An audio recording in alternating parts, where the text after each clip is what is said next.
when there's an accident anywhere, the first person to be on the scene is a taximan or a busman.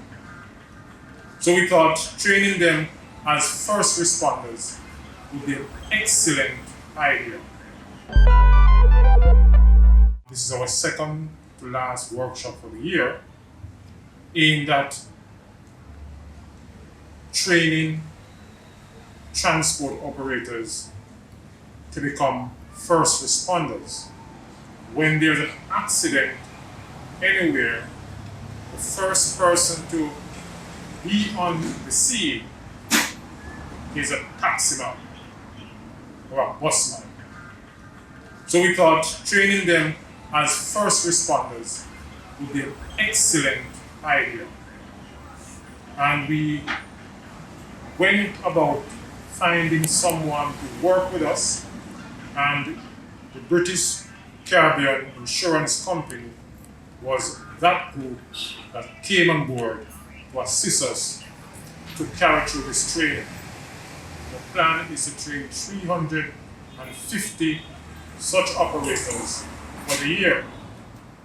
Of course, one would understand the advent of COVID-19 has put somewhat of a damper on the program, but we have decided to weather the storm and to go through with the program. When BCIC was approached with the idea of launching a Blue Ribbon First Responder program, they jumped at it at the get-go, because as insurers, we understand how important it is for accident victims to be given the right amount of care at the scene of an accident, because that goes a far way in saving lives. Just a few days ago, I saw a video on social media where this lady was trapped in front of a coaster, having a difficulty to come out.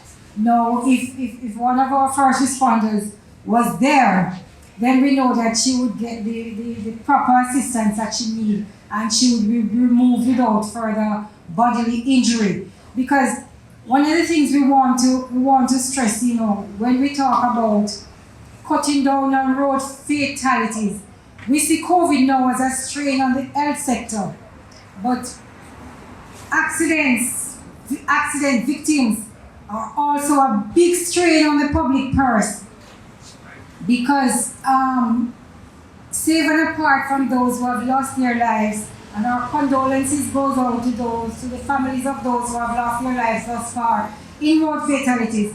What we see is that the orthopedic departments for various hospitals island-wide cannot manage the influx of persons that are coming in with broken bones and all of those things. I myself have been such a victim of a motor vehicle accident, and right now my left arm is made up of just metal and flesh.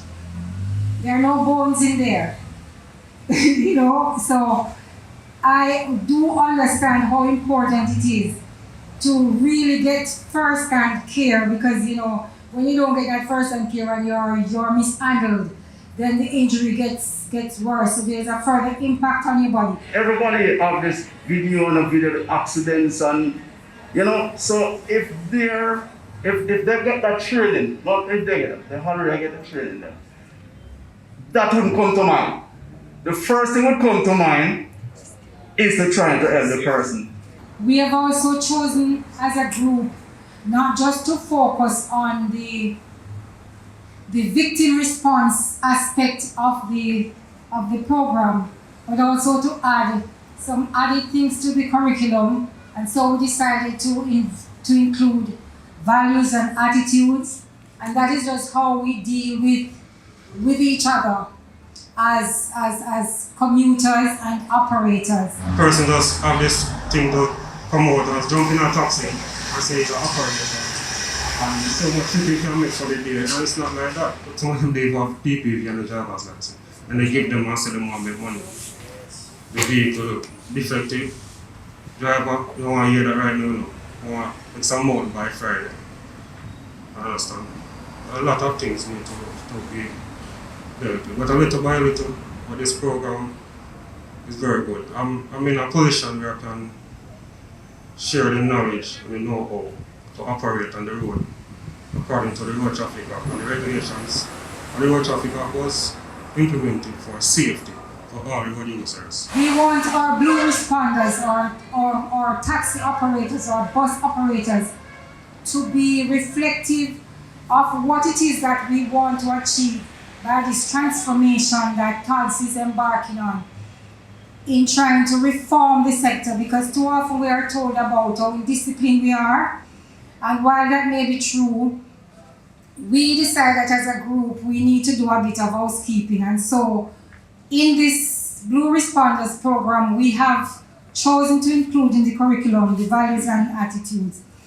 We have also engaged with other stakeholders, including the JCF, particularly PSTEB, and that is the Public Safety and Traffic Enforcement branch of the JCF, Transport Authority, FESCO, and the Jamaica Fire Brigade. We also include the municipal corporations for the different parishes that we have so engaged thus far. And we want to really commend all the stakeholders, all the partners who are on board with us, because we have seen where the collective input of everybody has really worked to make the initiative a very good one, and the participants have always walked away saying that it was good for them to have been here. So what we're doing, we want to see it replicated by other organizations, and just to come on board, partner with us, so that we can extend the training and train more persons than we have targeted thus far.